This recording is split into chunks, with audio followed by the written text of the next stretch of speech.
Welcome to the Watchin It podcast. On today's show, sharpshooters shouldn't go hand to hand. And never date your therapist. Yeah.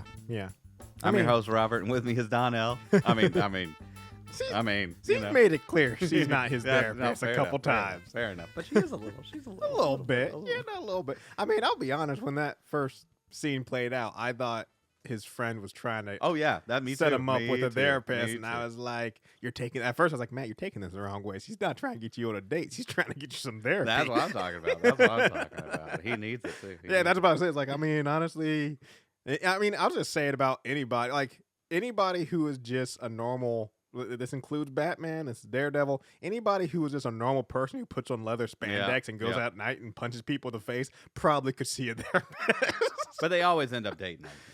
If Batman 3? Mm-hmm. Is that the Batman 3? Batman 3? What's that? Is that one with Val Kilmer? Oh. Yes. With Two-Face? Yeah, I'm pretty sure. And Jim Carrey? Yep. Yeah. Anyway, I'm your host, Robert, and with me is Donnell.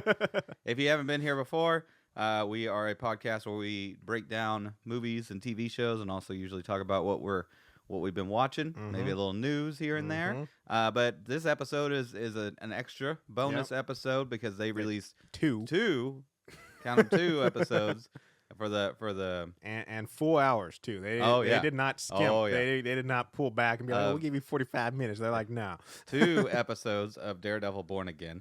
And we're covering Severance on the main feed, on the main show, which we are going to release this week. Probably already released. Next week when we come back, we'll be merging those two and kind of ignoring what we've been watching just to kind of fit it in while we double up. But we didn't want to miss both of those shows, so this is how we're going to do it.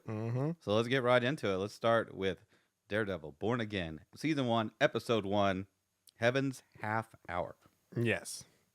I mean, so before diving into the show, a little kind of background is this is a very interesting I don't know what it's show. I don't know how to say it, but just because this is the first with the MCU, like this is the first of them incorporating something that already pre-existed. in a sense, because this is very much like season. How many seasons of the original Daredevil did we get? 5. Yeah, so this is very much like season 6. Yeah. And I mean they're.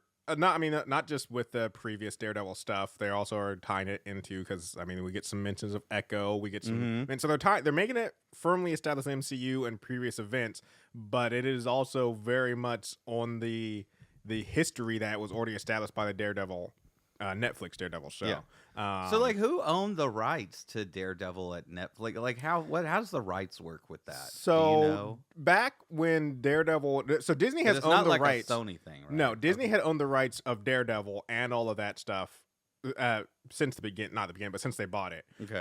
But they just weren't sure what at the time. Like it was before the MCU was really in full swing, and they weren't sure how they wanted to do things. So that's why he got things like Agents of S.H.I.E.L.D., which that was ABC, which was still a Disney property, but still we got Agents of S.H.I.E.L.D., we got the Netflix shows Daredevil because they were I guess lower. I guess you got that Hulu stuff too.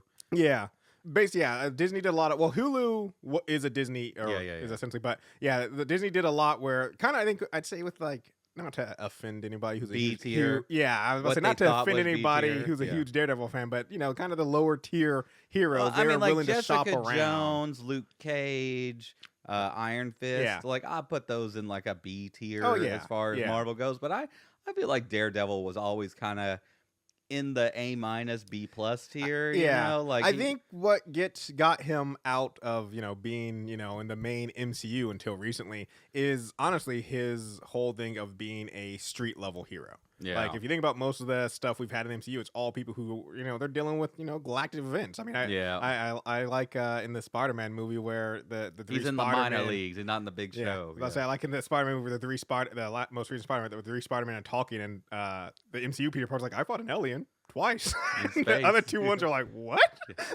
But I mean, literally, so Spider-Man is your neighborhood Spider-Man. Yeah, and that's something they're trying to bring him back to, even in the MCU now. But so I think it was just kind of looking at like, okay, well, Daredevil doesn't fight, space invaders or dimensional beings. He's fighting thugs and stuff and mob bosses. So I think they kind of were kind of looking at it that way. Yeah, but, Matt Murdock, what were you doing when they invaded New York? I mean, I'm going to be honest. What you expect him to do?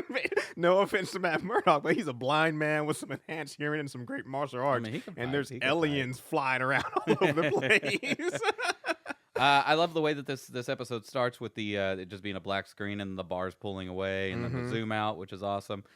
We start out with Matt and Karen and Foggy. Yep. Walking into doing a bar hop. Yep. Kind of, they get to the bar. Matt and Karen separate. Foggy's trying his whims. And I think he was succeeding. Trying his game? Yeah. Practicing his game? I think he was succeeding. Yeah. It looked like things were going all right. The actor and Foggy looking pretty good. Got that beard going on. Yeah. Not the pudgy soft pillow guy from the previous show and seasons and whatnot. I mean, it's pretty clear that they just brought these guys in for this episode. Yeah. And they're not going to be. I don't think they're going to. Yeah. Well, obviously Foggy's. By the way, spoilers.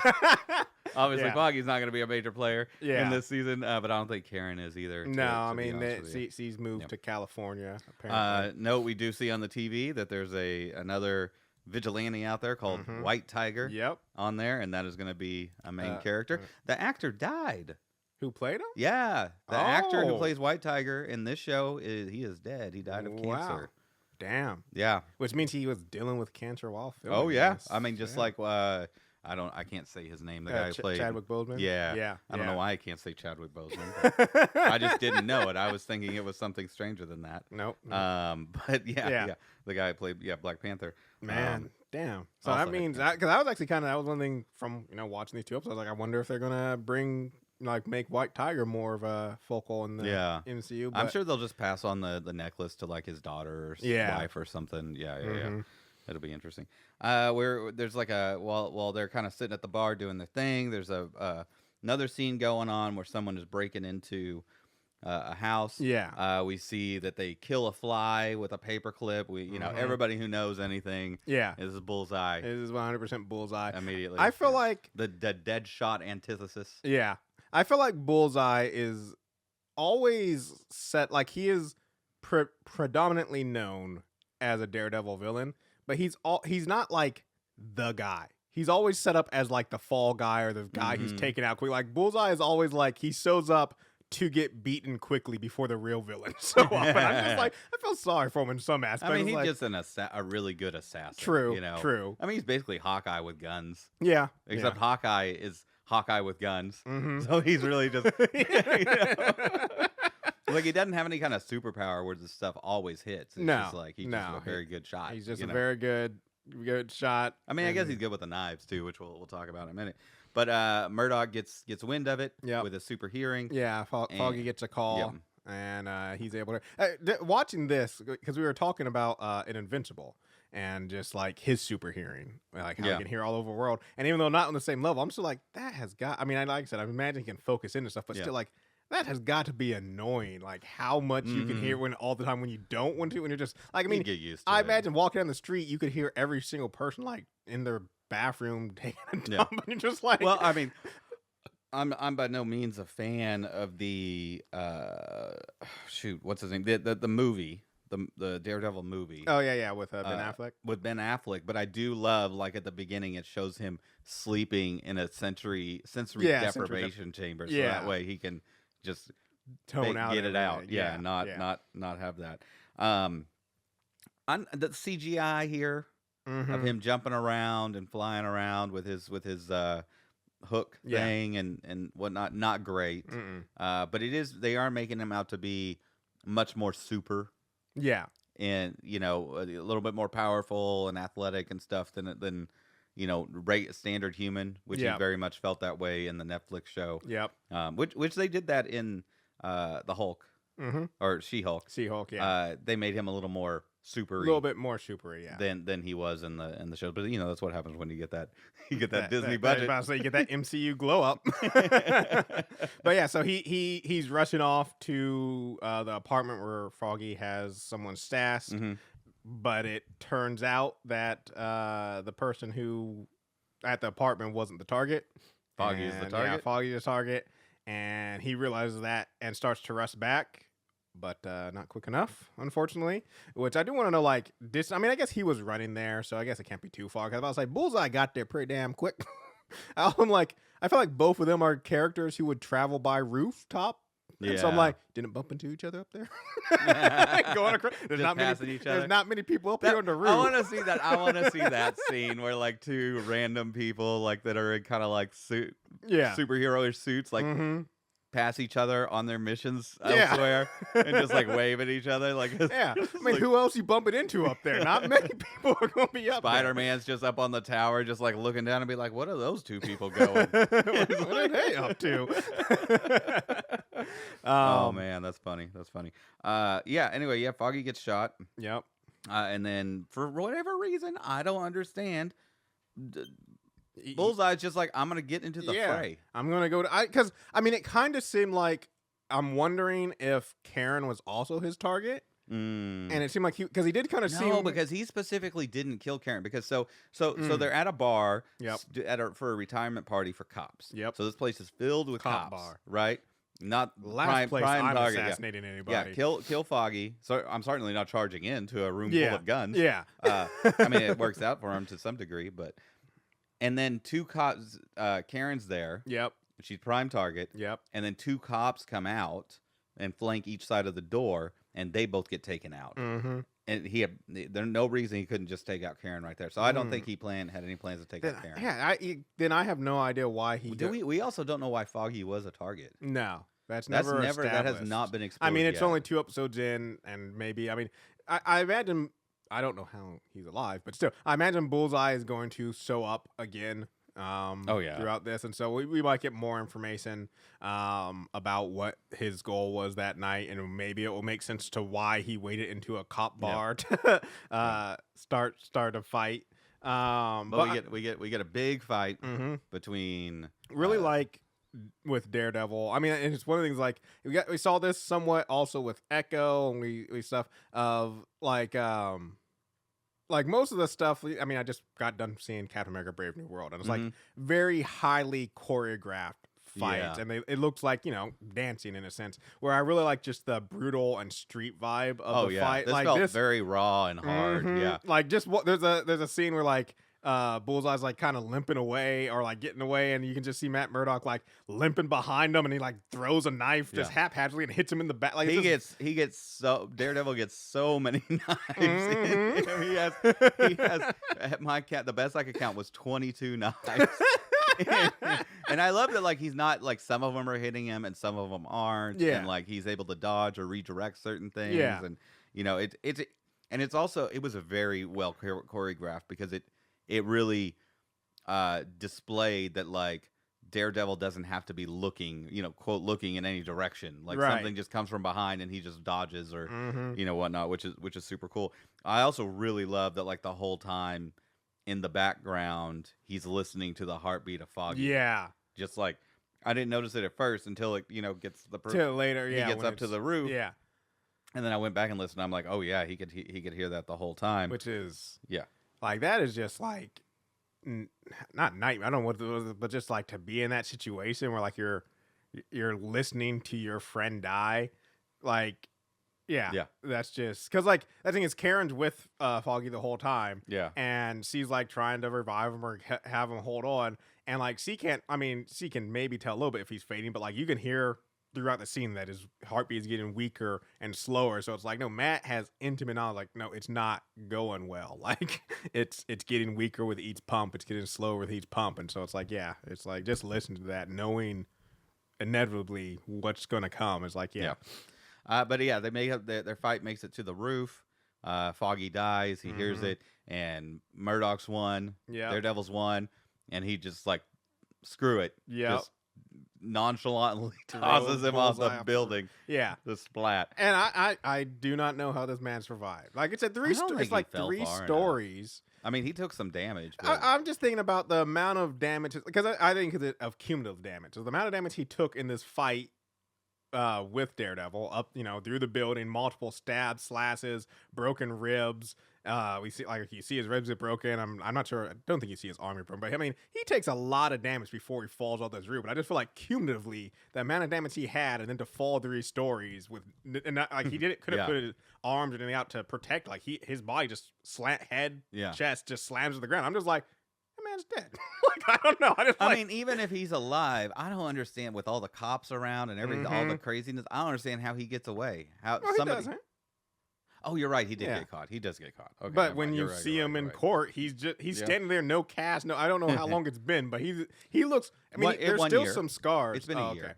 Yeah, I mean, because I mean, that's where this part of the story ends, and then we get the intro, which is fine. It was uninteresting to me, the intro. Yeah.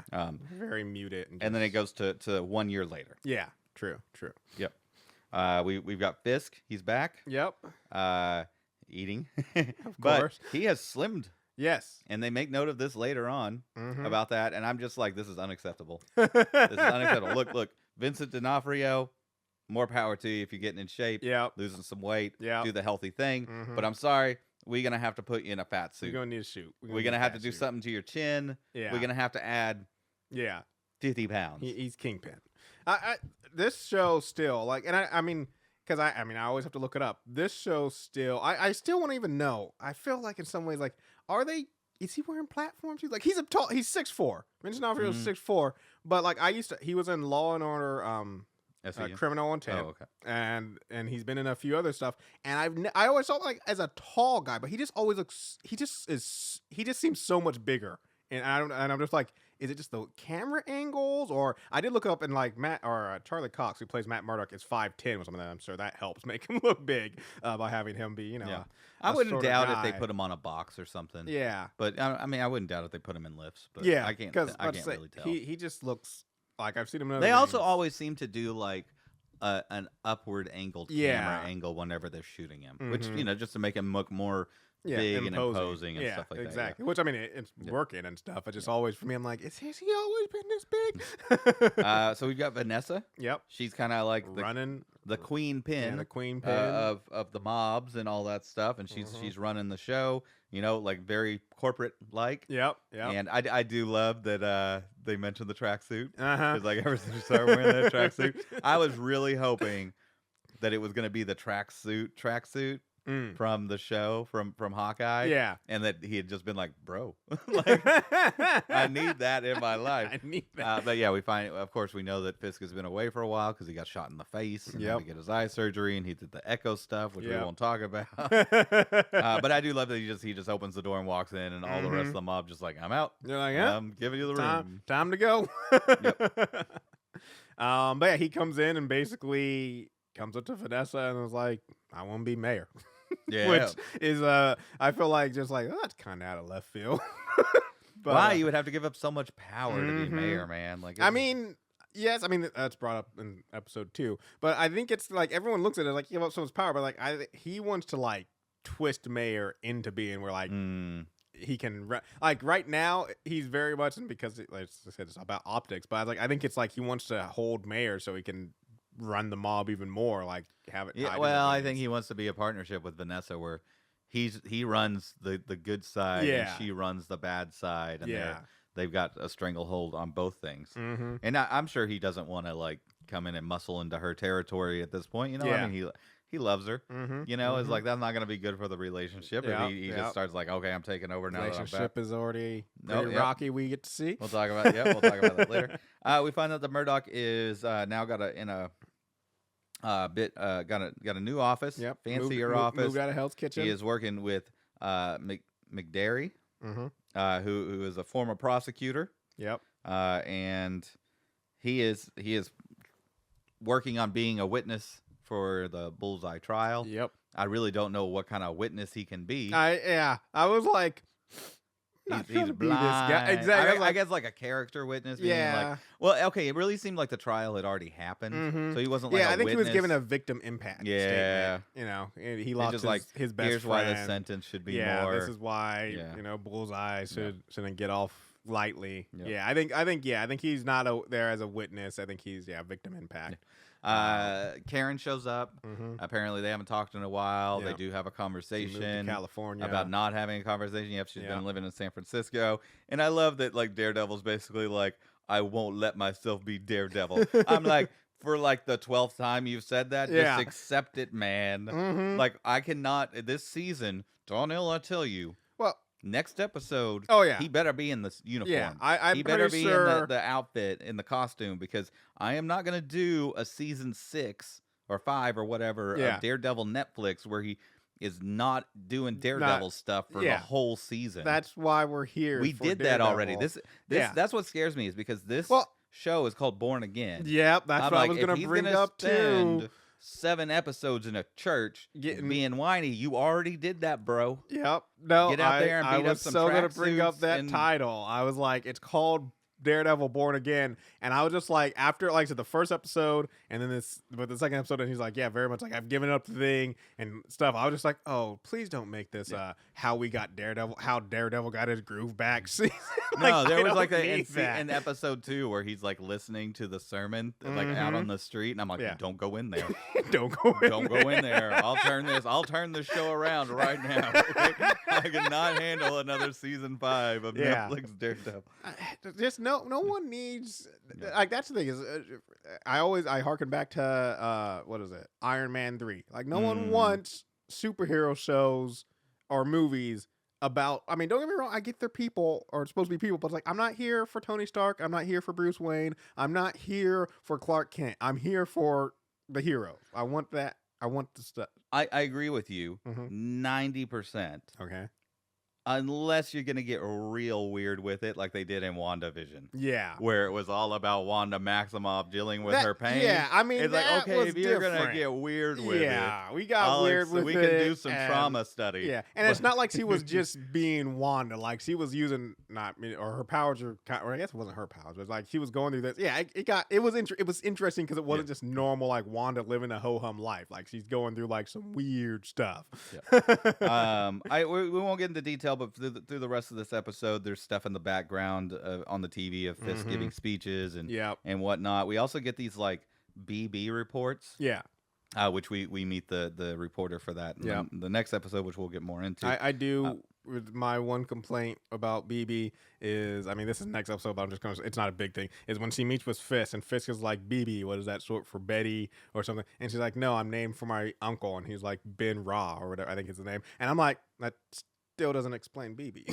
I'm just like, no, well, BB we don't know, but Ben Ra was the head of the newspaper that Karen worked for in the Netflix show. Yeah, but no, what I'm saying is it doesn't explain why it's BB. Like, why is her name BB? Because like it's 2 B's.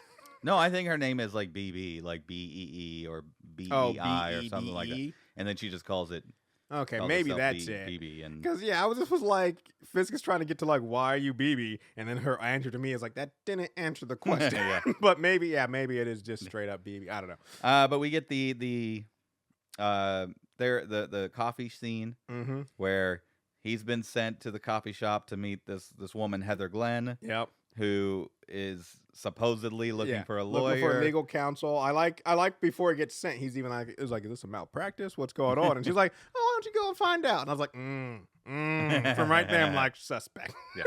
And then she's like, oh, well, I thought you were looking. She said you were looking for a therapist. Yep. They realize that they've been duped. Yep. Set up on a date. And then they're little meat cute. Yep. And whatnot. Though I will say, I feel like he could use a therapist. I feel like they could. He absolutely needs a therapist. They could maybe not do a date. Maybe she just take him on as a client. And also, one of the things he says is like, I don't date lawyers because they have terrible hours and they want to argue everything. I'm like, I don't know if I'd date a therapist because you're going to analyze everything I say. That's right. Also, this is bullshit. This is going to be, if you look at the Wikipedia page, this is going to be his love interest of the whole season. My girl. No. I about to say, Jennifer Walters is getting shafted. I think we're walking. Unacceptable. I wonder. So here's my thing. I'm wondering. Did this take place before or after? I think it's after. Okay. Well, maybe not because he doesn't have the yellow mustard suit. Yeah, I'm about to say his suit does look different. We don't know where this falls in time. It's got to be. I mean, we know it's after Echo, of course, but we don't know where Echo falls in line with She-Hulk either. So. That's a weird one. Maybe because my thought was this is maybe originally they had plans for She-Hulk to be love interest, but I mean, me and you, we both enjoyed She-Hulk, but it wasn't enjoyed by the overall Marvel community as much, and so I'm wondering if maybe they changed after the reception of She-Hulk, like maybe want to pull away from that, or But that's not because they hated the character. It's because they didn't like the show, which is their fault, but their problem. I still rate the show heavily. It's still one of my more rewatched, maybe my most rewatched Marvel show, next to Hawkeye. Yeah. I've rewatched Hawkeye a couple times. I can't wait for that second season. Oh yeah. But I was gonna say, but yeah, maybe. But also, like I said, now that I'm thinking about it, I am wondering. Because we do not have a where this is. Like I said, we know, of course, it's after like Endgame and stuff, but we don't know exactly where this falls. I mean, this could still even be. No, he doesn't wear his suit in the Spider-Man movie. Because I said this could still be before even he makes his appearance in Spider-Man. Like we don't know where in time this show is, which is interesting. So maybe we're gonna get to mustard yellow. One last thing about the meet cute is she asked him where he went to high school. Yeah. And he says Xavier. Yeah.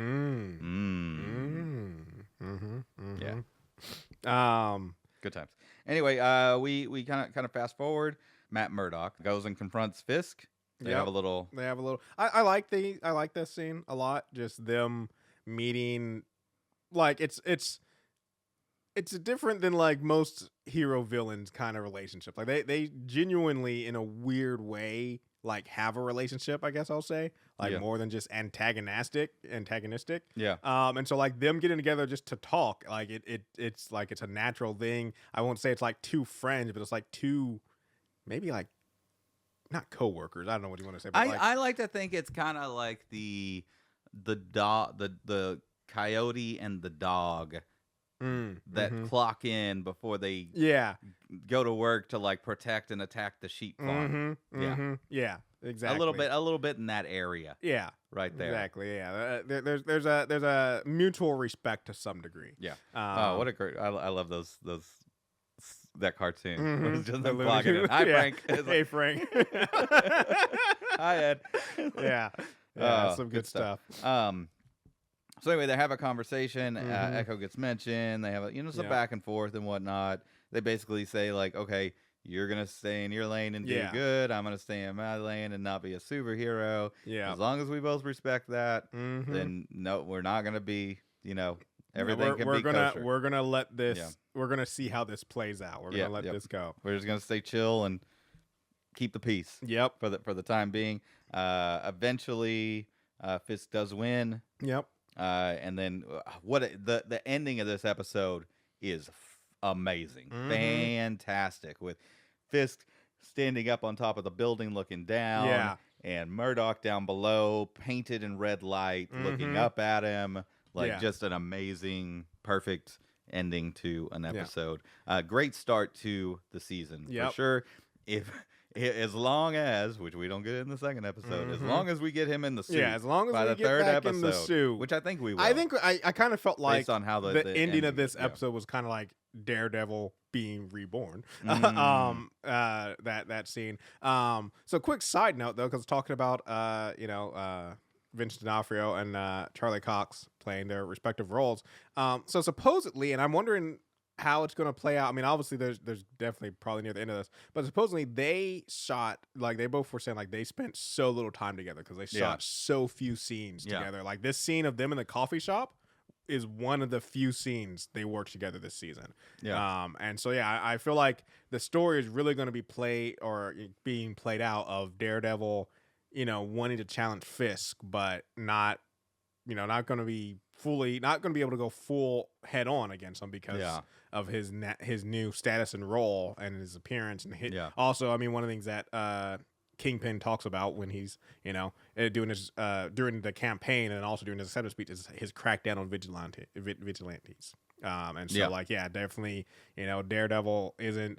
I feel like Fisk is going to be painting vigilantes a lot more in a negative light where being Daredevil isn't going to be kosher. Yeah. Yeah. So it'll be interesting. Yeah. If you like this podcast, you should check out our website, watchinitpod.com. We got exciting things going on over there. We've got blog posts going on. We've reorganized the website a little better. You can get links to our social media. We're on Blue Sky now. We got our Instagram going. You can also email us, watchinitpodcast@gmail.com. Don't know what else should they do. Also on the website, we have our guest intake form. If you didn't be interested in coming on watching it, go ahead and fill that out, and we can review it and get in touch. We're always looking for new people to talk about TV shows with because it's just so much fun to do. Of course, as we already said at the beginning of this, Severance is still going. Yep. But we are getting close to the end, Robert, and man, I'm not sure if I'm ready for this. Hey, we already know there's going to be another season. I know, but woo. I really hope we don't have. We also already know there's going to be another season of Daredevil Born Again. Yep. That is already Daredevil confirmed. is already. I think it's already filming. Actually, is what they said. Nice. They're not.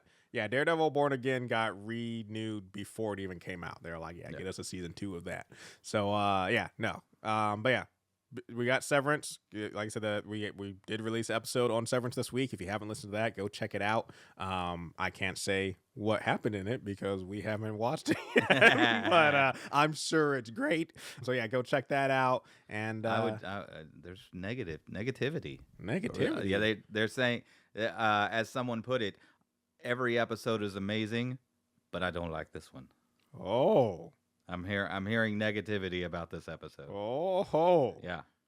Wow. Luckily, it's only 37 minutes. So I haven't watched it. I just know. No. I just saw some Reddit posts that it's the shortest episode. This is the least like of all the episodes. Oh man. Doesn't necessarily mean it's bad. Just no, it does. I mean, on a ranking, this one's if everything is batting 100 and then you bat 95, well, you're the worst out of everything. Yeah. But 95 is still great. But yeah, that is interesting to think about. And I can't wait to watch it now. Anyways, folks, check out Severance. All right, let's get back to Daredevil, episode 2, Optics. In this show, we start off with Bill Fisk, with Kingpin doing a New Year's Eve speech on Times Square. Is this a thing that happens in New York with the mayor? I think so. He goes on all the screens. That's crazy. Yep. Get it up and doing his first speech, making it his promises. Like I said, he is focusing on the vigilantes. It even calls out. We get a reference to Spider-Man and the Punisher. And Punisher. So yeah, he's being very clear on who he's after. And yeah, I saw this comic though, this meme that was like Spider-Man catching heat from Fisk, going, "What did I do?" Yeah, he's just like, "What? I don't even know the guy." I mean, when are we gonna get like some Spider-Man, Vincent D'Onofrio action, man? That's gonna be good stuff. We get a subway fight scene, which I very quickly figured out this was White Tiger. Yeah. So like later. He's talking and he's like, I didn't have my necklace, my talisman on me. I wasn't using any of my powers. I'm like, why would you never ever not have that on you? Why would you leave the house without that sort of thing? I mean, most superheroes, they got their costume on underneath their clothes. Yeah. Like you gotta be prepared. If you're gonna do the superhero lifestyle, it's not a part-time thing. You're in all the way, man. Talisman is just around your neck. Yep. So there's two people that are beating up a guy. Yep. He tries to stop it. During the fight, one of them falls onto the tracks and gets destroyed by a train. The other attacker reveals that he's a police officer. And arrests him. Yep. I thought it was very interesting because the first time I watched the scene, I thought what had happened was the guy, because basically he's fighting the two guys. He knocks one guy over, and then he's rushing with the other dude, and the other dude like breaks free and trips over his friend, and that's how he falls into the tracks. The first time I watched the scene, I thought the friend reached out his hand to like pull White Tiger onto the tracks, but instead grabbed his friend. So I thought at first it was even worse than it was, where the cop like basically got his friend killed.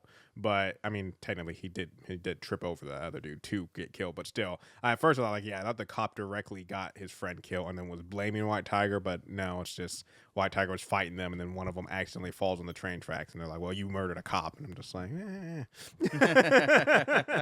don't know if I do it. But we get Daredevil. Sorry, what? Matt Murdock at the station doing his lawyer stuff. But he hears White Tiger getting beat up. And goes in there and offers to be his lawyer. Which I do have questions about how he got in that room, because he just said he was his lawyer. I guess maybe. Okay. I was about to say, like, when he gets in there, the guy basically goes like, I don't know you, and you're not my lawyer. But I guess maybe if he just told the guy outside that he was his lawyer, I guess that works. Yeah. But yeah, so Matt goes in there to figure out what's going on, talks to him. I love that he's like, using his power to listen to his heartbeat as he's questioning him to know if he's lying or not. He does pick up that he doesn't think he's lying, but he picks up that he's holding it back on something. Yeah. Which is that he's White Tiger, but he's a superhero. Yeah. We get a brief scene with Wilson Fisk.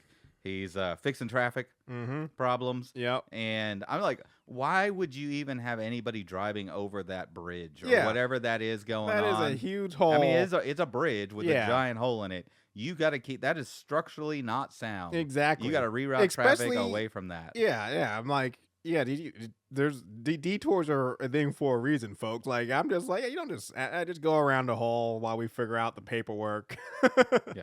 Well, I mean, also like, I don't know when this was all written and shot and stuff, but the current stuff going on with the mayor of New York in the real world is all about sidestepping permits and stuff. I'm like, maybe a little too topical. Yeah.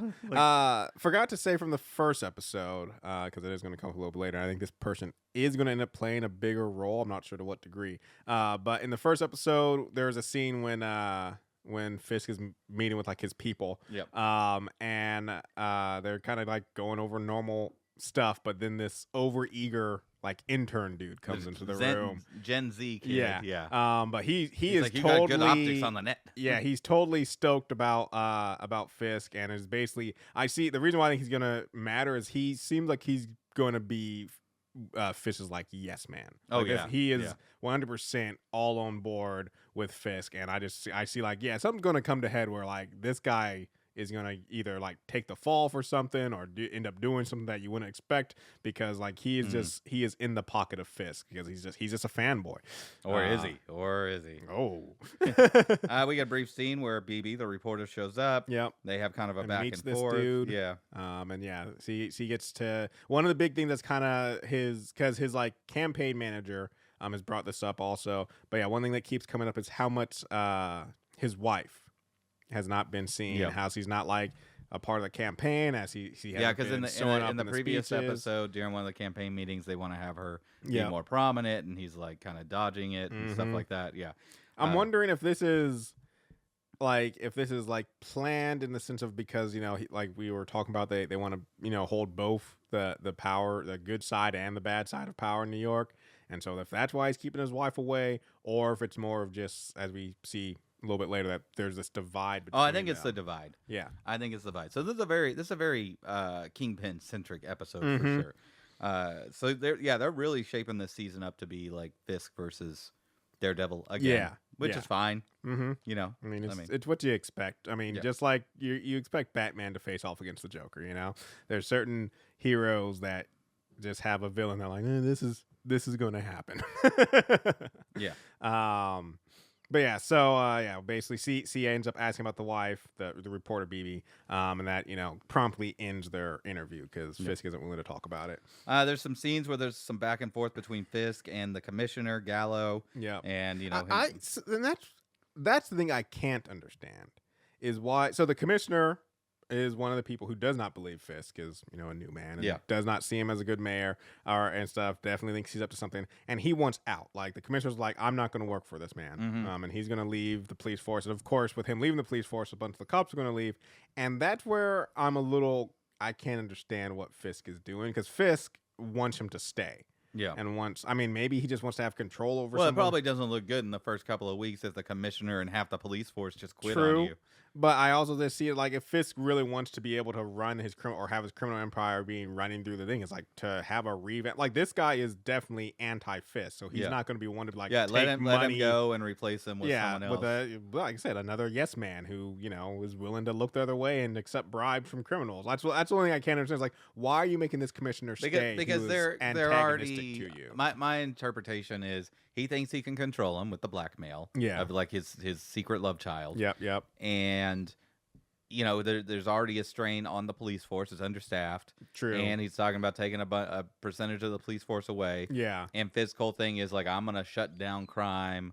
There's not going to be any need for superheroes. Yeah. And we're going to get these vigilantes off the street. He can't do that if he doesn't have a commissioner and a police force. Mm-hmm. But I'm with you 100%. Like, the long play is get him out. Your stooge and in the commissioner spot, replace the people that went with him. Mm-hmm. Good riddance. Bring in your people. Yep. And then you've got your stranglehold on the city. Yeah. But I mean, police force in New York is a big deal. Mm-hmm. I don't know how you win the election for mayor without the police force. I know. You don't have the police on your side. I have no idea how you get elected. Yeah. Like, there's no police force maybe outside of like DC in the country that isn't like as regimented as New York. Maybe Baltimore.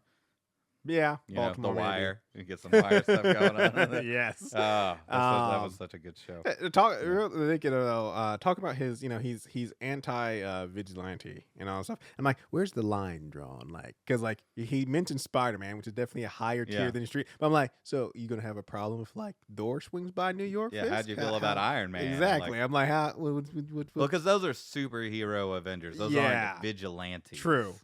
Right. The street people like Luke Cage or something, they're vigilantes, but like Thor or Doctor Strange. I'm just wondering, like, like I said, Spider-Man was on his list. And I'm just like, what if Ant-Man swings through town? Spider-Man is doing vigilante stuff. True. Usually when you talk about like the Avengers, Spider-Man's kind of like an in-between, right? But like when you talk about like a Thor or a Doctor Strange or something like that, like they're dealing with external big level threats, not on the street doing the police officer job. Handle. Yeah, exactly. No one expects the cops to step up to Thanos, but you do expect the cops to stop the robbery, and you don't need. We get a brief scene where Cherry and I might mess up her name, McDerry are talking to the wife of White Tiger. Yep. And Cherry breaks away to search her place, finds the suit. I'm like, you were not good at hiding the suit. Yeah, I was about to say. I feel, and I wonder, like, his wife. Do you think she knows he's White Tiger? Because like, she kind of talks about how like he's not the same anymore. And I'm like, do you know that's because he's being a vigilante? How could she not? They live in a tiny apartment. He keeps this thing in a box under the bed. Like, there's no way she doesn't know he's White Tiger. Like, come on. Yep. So Daredevil goes. Sorry, Matt Murdock. I wrote Daredevil everywhere. White goes see White Tiger in jail, or not really. He goes to just. I mean, he's his lawyer. He can get him alone in a room. But they go to visitation. But they just regular visitation with the phone, and they're all talking about this stuff. And I'm like, they listen. Yeah, these calls. listen to this stuff.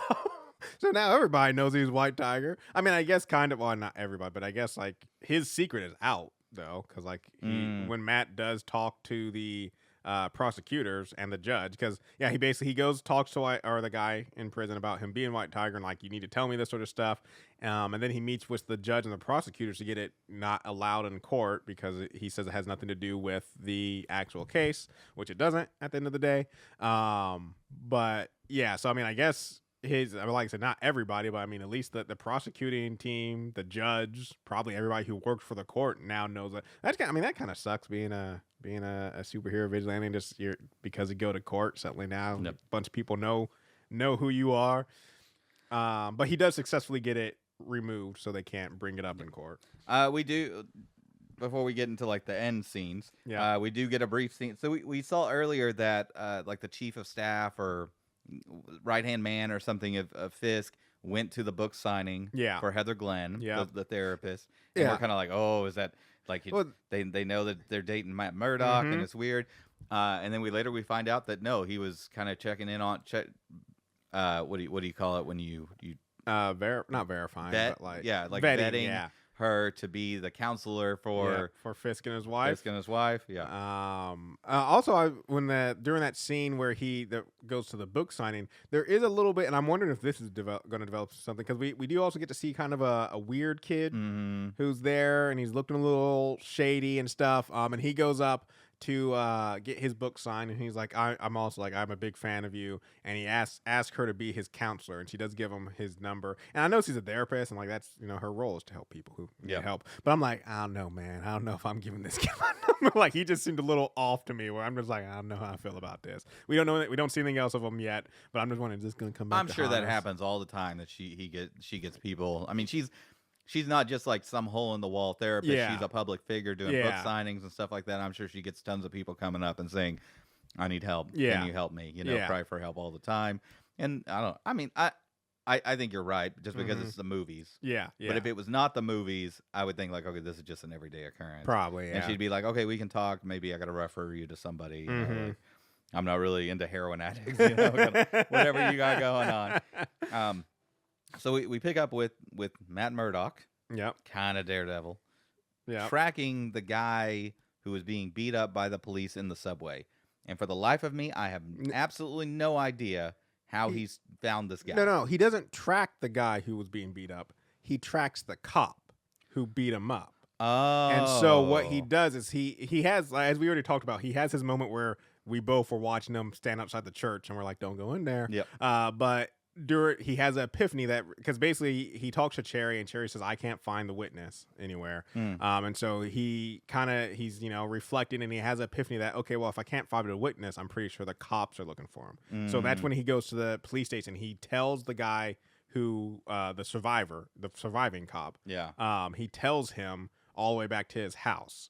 And then he hears when the survivor cop gets a call from his buddy who's like, hey, I found him, which I'm like, how did you guys Cherry game? How does anybody? But still, his buddy calls him and says, I found him, and gives him the address, and they're going. Matt beats him there, which once again I'm like, I mean, I guess he knows the streets. But my question still though is the other guy sounded like he was there because he's like, I found him. Here's the address, and he's like, I'll wait for you out front. And so I feel like his buddy was already there waiting for the other cop. And so the whole time, like, this scene, I was like, how did Matt get in that apartment? Oh, because he's I guess acrobatic, maybe he went across the roofs. Because he's still got the powers. Yeah. Because I'm about to say, there's a blind, like, everyone knows he's the lawyer for the dude. Yeah. And he is very much stands out. Yeah. Like a blind man and stuff like there's no way he walked through that front door and the cop was like, what is that? But he goes into Nikki Torres's place. So Nikki Torres, he is the guy getting beat up. We don't know why. Don't have any seems idea. like he's into some illegal activity or he's got something to hide from the cops. There's a reason he can't come forward. Matt is like, hey, you got to come. This guy's going to go down for a murder rap when he saved your life. And I mean, my thought, I don't think he's into, I think he has some, because these seem like dirty cops. For one. Oh, for sure. And so I don't think he's into some illegal stuff. I feel like he has information on the cops that could, like, get him in trouble, like black sort of thing. But yeah, he's like, they're coming to kill you, but then he can hear them coming up the stairs like, oh, nope, they're here now. So he tells him, like, go out the window. His friend Cherry's waiting in the park for him to get him out there. And then he just lets the cops in. Just opens the door, lets him in. We see that one of the cops has a Punisher tattoo. Yeah, which I'm topical. Like, I'm just like, I wonder if they are going to address that, because I do like how many people bring up, like, a lot of times the kind of guys you see or the cops you see with Punisher tattoos are the kind of guys that the Punisher would go after. I'm like, is that going to happen in this? That would be. I mean, he is going to come. Yeah, he is going to be. I know the Punisher is in this. Oh, actually, another little bit of news. Quick news. So not a whole show, but Disney also from this show has greenlit a Punisher special. Where they're like a little, like, I don't know, hour and a half special. With a movie. Punisher. Yeah, a little mini Punisher. Interesting. Movie. Yep. Interesting. Yeah, so we got that to look forward to. But it comes down to it, the cops try to kill him. Yep. And this is such a great scene, dude, where he's just like, you don't want to do this. Yeah. Don't do this. He's like, please don't do this. You think he's saying, like, oh, don't do it because you're gonna hurt me, but like, no, he's like, don't do this. He's like, I really don't want to have to. I don't want to, dudes. Yeah, but here's my question: do you think he killed them? I absolutely think that he killed at least the guy. I mean, he is never walking again. Yeah. Or he dead. And I'm pretty sure that he killed that one cop. Well, he may have killed the other one, but I couldn't tell. Because the other thing I was thinking was, like, technically, I was like, he has to kill them.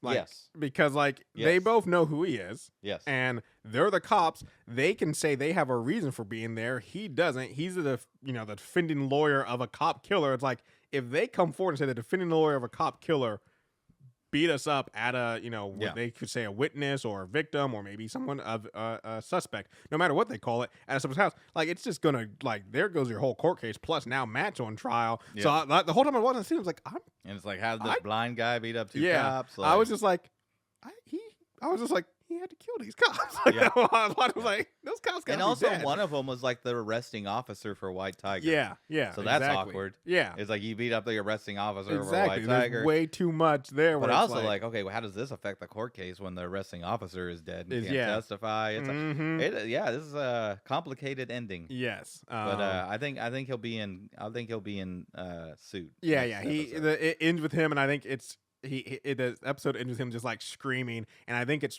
screaming out of frustration of just realizing he can't not be Daredevil. Yep. Like, in order to do what he wants to do and do best and be able to protect people and right wrongs, it's like, yeah, Matt Murdock's great. And there was actually a scene earlier where Cherry's like, I like this version of Matt Murdock. I'm like, yeah, I'm sure you do, but we're going to need the red spandex. Cherry knows he's Daredevil. Yeah, he found him up on the roof after he beat up Bullseye and he had taken off his mask. Yeah. Which is interesting to think about because, I mean, I guess you could say he was caught up in the emotion or he was okay with it. Because I was about to say, it's not like Matt wouldn't have known Cherry was coming up the steps with his exactly. I think he just didn't care. Yeah, exactly. I mean, he'd just done his first kill, or he killed before, right? Well, he didn't kill. Bullseye survived. No, but he thought he did. True, he thought he did. I mean, he tried to. He definitely tried to. He was not hoping Bullseye survived. Yeah, exactly. But yeah. No, damn good start. So glad that Daredevil's back. I think it is a good start. Again, I needed us to just be in it. Yeah, with him being Daredevil. I can't do. No, I'm 100%. Let me not be. Try not to be Daredevil again. You've done it a half dozen times already. We've been through this story. Everybody who's watching this show, watch the Netflix series, and if you didn't, you absolutely should because it's pretty good. No, it's really good. I'm upset that we're not going to get the night nurse in this season. That would be. I need the night nurse. But yeah, really good start. Yeah, no, but I'm 100% with you that like if he's not in suit next episode, I'm gonna have some problems. Yeah, like I can deal with 2 episodes. I mean, we got a little Daredevil at the beginning of the first episode, and I can deal with 2 episodes of like we're setting up the story, getting the world all set up. But now that we got all the players in and we know what the story is overall, like it's time to suit up, boy. It's time to red spandex all the way. That's right. Well, thanks for joining us on this extra episode. Check out our main feed, our main episode where we're talking about Severance. It's getting crazy. Yep. Getting crazy over there. Episode 8. Good 2 time. left. Yep. And so, join us for that. Like I said, if you haven't already listened to the episode, go check that out. And then, as always, give us any rated reviews, 5 stars. And thanks so much for listening. Bye.